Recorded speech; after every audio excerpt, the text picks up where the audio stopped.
it makes the journey easier. Your life is always changing when you show people what you did, and therefore they can give you information back on where you're going. So absolutely, I'm happy to be here. Absolutely, and we appreciate you actually doing some of the tough work, so maybe we can skip some levels off of your information. Absolutely, whatever I can do to help. Oh, awesome. So I got some questions for you, but first tell the world who you are and how you became an entrepreneur. So full-time entrepreneur for about 8 years now. Worked in corporate America for about 7.5 years. Huge gamble. I worked as an auditor. I got my accounting degree. I was halfway done with my master's degree, and I had a tax business.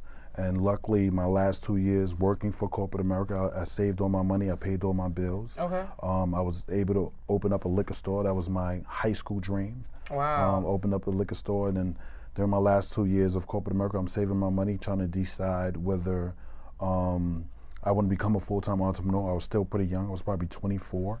So I said, if I'm going to take the gamble, let me take the gamble now. So if it doesn't work out, I can go back to corporate America.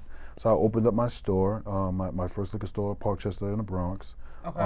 Worked out really, really well. I was still working for corporate America.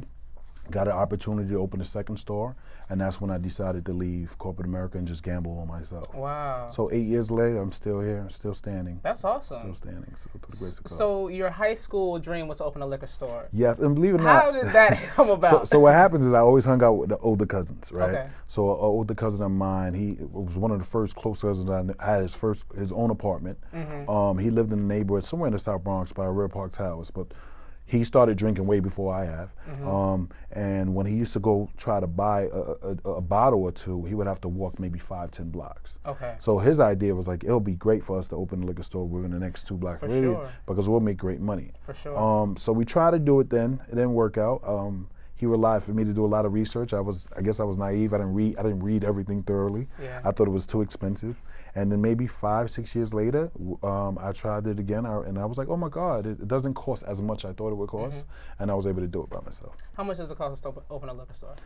At minimum, and then a lot of this has to do with legal fees, your location, but at minimum, you're always talking about and just to make sure that you're not going to open up a store and go bankrupt in the next 4, 5, 6 months. Right. Yeah, at minimum, you're talking about a minimum of $65,000. Okay. 65. Okay. So it's doable. I mean, depending on how often you buy Jordans and how often you save your money, it's That's doable. right. It's That's doable. right. It's That's doable. right.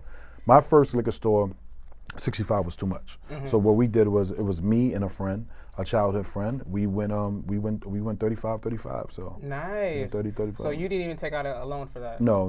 Good for you. So y'all owned it 100%. Yeah. That's awesome. Through the grace of God. But when I did it, what year is this? This may have been maybe 2005 or 6. But whenever I did it, it was not too far from the financial crisis when the houses. So at that point in time, they weren't really giving out too many business loans, regardless how great your business plan was.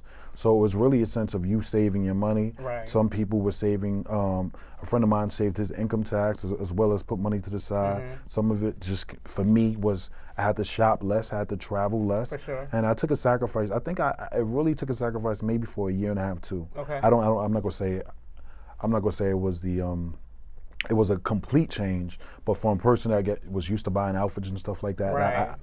I became a huge homebody, and so therefore I could just put every dollar to the side. Real. And that's what I did. Good for you. That's Oodles and noodles. Yeah.